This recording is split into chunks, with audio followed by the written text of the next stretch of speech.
The following is a 1232 Studios production. It's your What's Up Raiders podcast.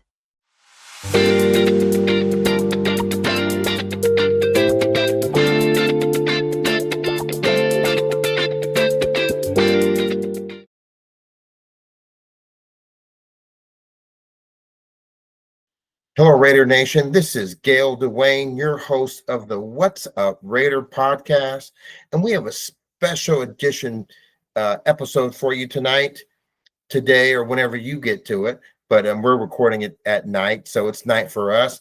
But we're going to call this one Geno Smith versus Jim Plunkett. And then we're going to tell it from a couple of different angles that I want you to consider as it's coming out. We're going to tell you the complete story. We're going to tell you the rise, and we're going to tell you why Jim Plunkett, in my opinion, is relevant to the story of Geno Smith. But at the same time, I'm going to add some tidbits of what it was for me in 1980 as a 12-year-old Raider fan who had lived through much of the swagger of the 1970s to find my beloved childhood hero, Kenny the Snake Stabler, traded. Pardon me. And I was devastated. So I'm going to add some tidbits along the way that hopefully they add to the story. But let's get started, because I do think this is relevant. I do think this 1 and 3 start with the Raiders, the struggling of Geno Smith, perhaps the struggling or meshing of Geno and Chip Kelly. Reminded me of Dan Pastorini and Coach Flores back in the day, and we'll get right to it, and we'll see what you folks think. But I do want to throw one quick thing out there. Remember, I want to ask this question. This past game, when Ashton Genty broke loose, when our new toy finally showed everyone what he could do, or he had the opportunity. I believe that the ability is always there, but now that we have the opportunity to show what he can do, 2 receiving touchdowns and a 64-yard touchdown run. Was it all about JPJ, or was it a collective effort of just the line playing better? So we do know we've got more obstacles to get over with the injury of Colton Miller.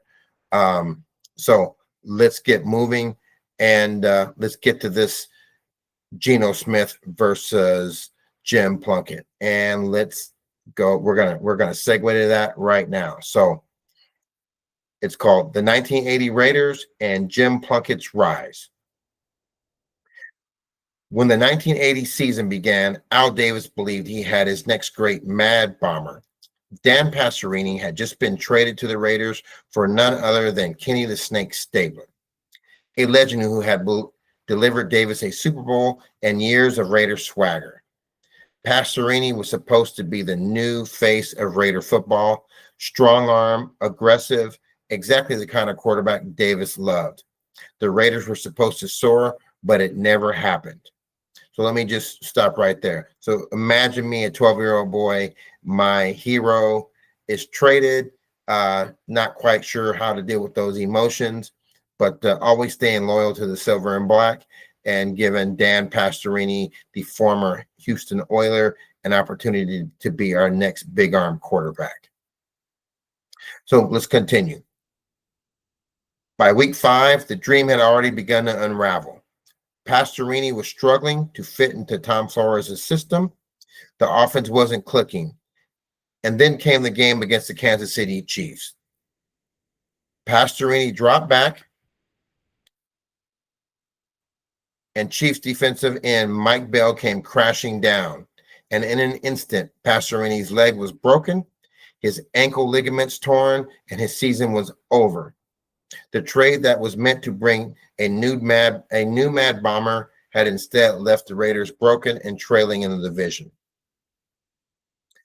Onto the field stepped a man no one expected to save the season, and that was Jim Plunkett. Once the number 1 overall pick, Plunkett had been written off as a bust. Failed in New England, failed in San Francisco. By 1980, he was sitting on the Raiders bench as nothing more than veteran insurance. His first action and relief against Kansas City in that disaster was indeed a disaster. He had 5 interceptions.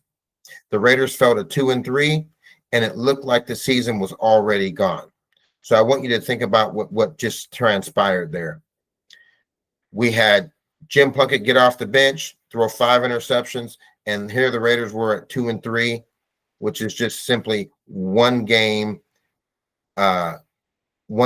additionally won in a 5-game series into the season, and here we are at just 4. So the win-loss records are similar. The amount of time in the season is actually in our favor now because it's a 17-game season versus back then when it was not. So here comes a guy off the bench, 5 interceptions. And I want to think, Raider Nation, what are we doing to Geno right now with his league leading 7? But Al Davis didn't blink when Jim Plunkett threw 5 in one game against our most hated Kansas City Chiefs. Just think about that for a second, and I'll continue. But Al Davis didn't blink. Where others saw a washed-up quarterback, Davis saw toughness and talent. He told Tom Flores in the locker room, "Plunkett is my guy." The unwavering belief set the stage for one of the greatest turnarounds in NFL history.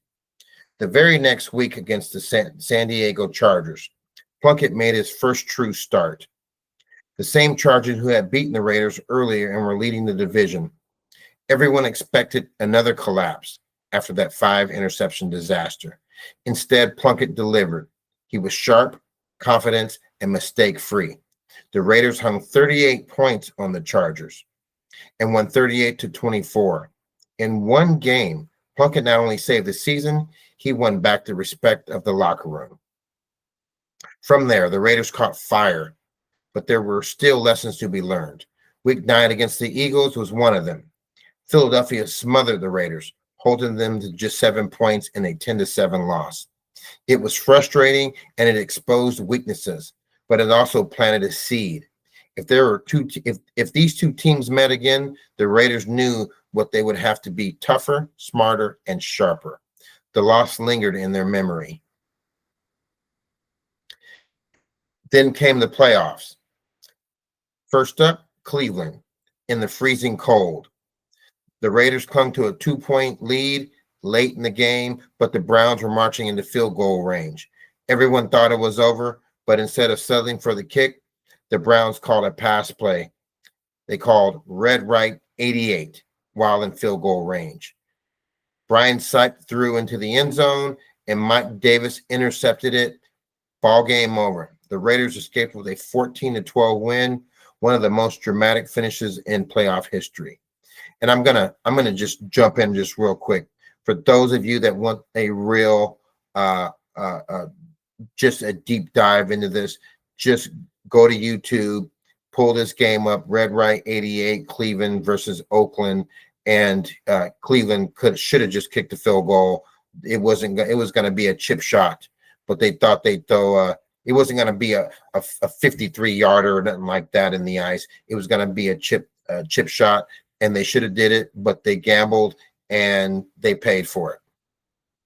So additionally, in the Philadelphia loss, Jaworski was the quarterback and Dick Vermeil were the coach. So you guys may know them from other teams and other things they did, especially Jaworski with his role as a play-by-play guy for ESPN. He was quarterbacking that Eagles team that stopped the Raiders 10-7. So let me continue. After the Browns lost to the Raiders and the Raiders moved forward, it was an AFC championship against who? Against those damn San Diego Chargers. The Chargers had beaten the Raiders that year. Meanwhile, it was the first win and start for Jim Plunkett was how the other game ended. And many expected the Chargers to just do it again with their high-powered, what they called the Air Coryell passing attack. But again, Plunkett was brilliant. Over 260 yards and 3 touchdowns. Mark Van Egan pounded away on the ground. The defense bent but never broke. When it ended, the Raiders had won 34-27 and were headed back to the Super Bowl. What an unlikely but energizing series of events for a guy whose career was technically over, and Jim Plunkett. Let's move on to the Super Bowl. And then came Super Bowl 15. The rematch with the Eagles, the same team that had embarrassed the Raiders in Week 9. This time it wasn't even close. Plunkett was magnificent, 13 of 21 for 261 yards and 3 touchdowns. He threw a bomb to Cliff Branch, an 80-yard strike to Kenny King, and played with total command. The defense, led by Rod Martin's 3 interceptions. Just think about that. A linebacker had 3 interceptions, smothered Ron Jaworski, and shut down Philadelphia's attack. The Raiders cruised to a 27-10 win. Jim Plunkett, the forgotten man, was now Super Bowl MVP. The Raiders, once left for dead, had become the first wildcard team in NFL history to win it all. So let me just give you a sidebar here. This was a magical year for Lester Hayes. Hayes and Haynes were on that team, both Hall of Famers. It was amazing. So that's how that ended. But let me just give you a few key things here before we wrap this up. I do want you to remember that Jim Plunkett, former number one pick overall out of Stanford, Heisman Trophy winner, found himself out of football just literally 5 years later, getting released from the New England Patriots and literally getting waived and cut by the 49ers. And I think it's relevant to compare these two quarterbacks. Remember, we are currently going to be going into Week 5, and Week 5 is when Jim Plunkett got his opportunity after Dan Pastorini had his leg broken by the Chiefs in a game which Jim Plunkett threw 5 interceptions. So that Raider team survived that, and we are at four games right now with a 1-3 record. I believe that there's still time to turn this around. And Raider Nation, let's give your boy Geno and the Las Vegas Raiders our support through the rest of the season. Let's be patient these next couple of weeks. We saw our offensive line play better, and let's give them a chance to get the system down and get some of these jitters out. We talked about that. So let me give you the final closing message for Raider Nation. I think the lesson is clear. One quarterback, written off by the league, believed in by Al Davis, and embraced by his locker room, turned a 2-3 season into a championship. Geno Smith may not be Jim Plunkett, Chip Kelly may not be Tom Flores, but the principle remains the same.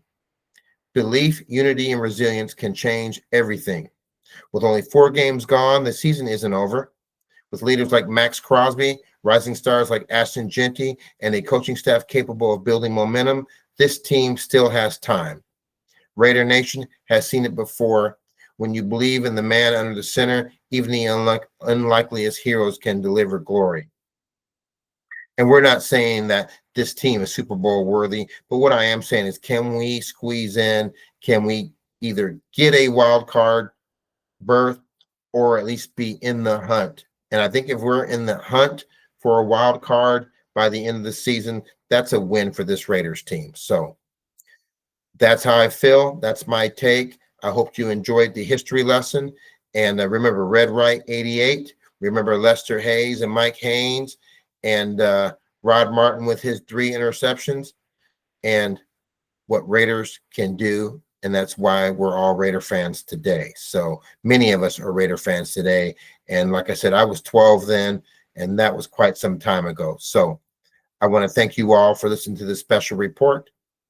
Take some time to Google or YouTube some of these names and learn some more about your Raiders, your Las Vegas Raiders, and some of these lessons to learn. They say football is life, and I believe that. So Raider Nation, stay behind this team. And again, go Raiders.